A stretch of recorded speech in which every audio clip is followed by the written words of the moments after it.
Do you have a 6-month-old? Are they napping once a day, twice a day, 3 times a day, 4 times a day? Today I'm going to be answering your sleep question: how many naps should my 6-month-old be having? Hi, I'm Jen. I'm a sleep consultant here at Little Ones. I've been with Little Ones for nearly 6 years now, and it's always an absolute pleasure to help everybody with their baby sleep challenges. If it's your first time here, consider subscribing to the channel, and if you hit the little bell button, you'll be notified whenever we publish any new videos. Today's video, we're focusing on how many naps a 6-month-old should be having. First, we're going to talk about what a nap structure for a 6-month-old might look like. And then we're going to talk about when your 6-month-old is showing signs of needing to drop a nap and how we actually do that. What does a nap schedule look like at 6 months? Well, at 6 months, most little ones will be on either a 2-nap a day schedule or a 3-nap a day schedule.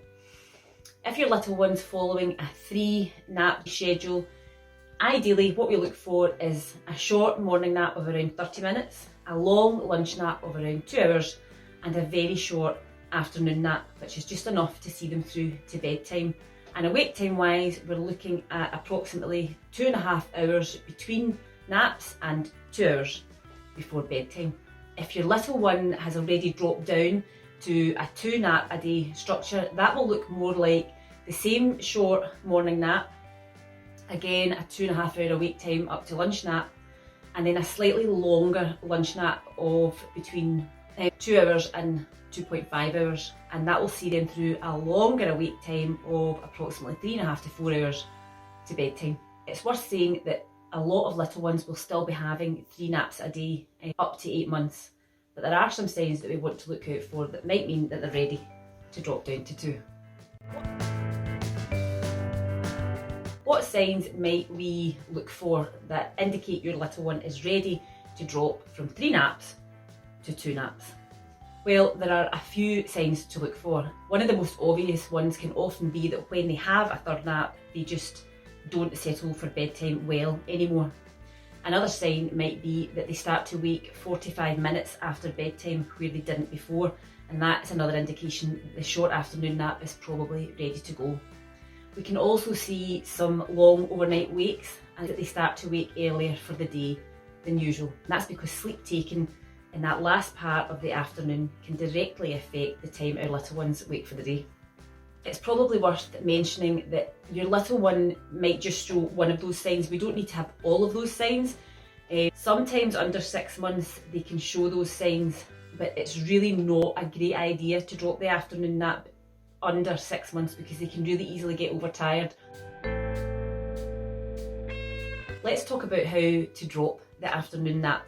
Seems quite straightforward, doesn't it? They show the signs that they need to drop the afternoon nap and we just get rid of it. But sometimes it's just a wee bit too much all at once. So there are some things we can do to make sure our little one doesn't get overtired. When we drop the afternoon nap, we want to make sure that it's already a really short nap. So it's really just a 10-minute nap that sees them through to bedtime, so that when they drop it, it's not a huge significant amount of sleep that they're losing.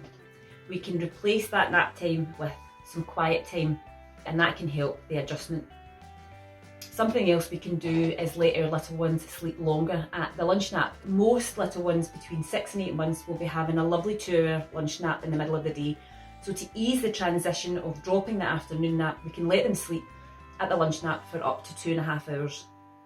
We can also adjust bedtime and bring bedtime earlier. So if your little one is in bed at 7 o'clock, we pull that slightly earlier to 6:30. That's just a temporary measure. Gradually, we can start to reduce the lunch nap back down to 2 hours, and then bedtime will very slowly push back out to its normal 7 o'clock by the time your little one gets to 10 months. Sometimes your little one might need an afternoon nap on days that they don't sleep well at lunch nap. So if the lunch nap was particularly short, under an hour and a half, you might have to add in an afternoon nap on those days. So just because you've dropped it doesn't mean that on the odd occasion you can't bring it back. It's absolutely fine to do that, and it'll help stop your little one getting overtired at bedtime. So there's a few things we can do, isn't there, to make sure that that nap transition is as simple as possible. We can expect a little bit of wobbly ground because with any transition it does take a little bit of time. If after a good week your wee one's really still not quite settled into it and you think they're getting overtired, bring the afternoon nap back and try again a bit later on. As a quick recap, we're going to drop down from 3 to 2 naps when your little one is ready, when they're showing signs that they need to, not just because they've reached a certain age. And when we do that, we can make some adjustments like a slightly longer lunch nap and a slightly earlier bedtime to ease the transition. And with any change, give your little one some time. Make a tweak and give it a week. It is always an absolute pleasure for me to help you, as it is for all of the sleep consultants that work with little ones. If you've enjoyed this video today, please do give us a thumbs up. Again, you can subscribe to this channel, and if you hit the little notification bell, you'll be informed of any new videos.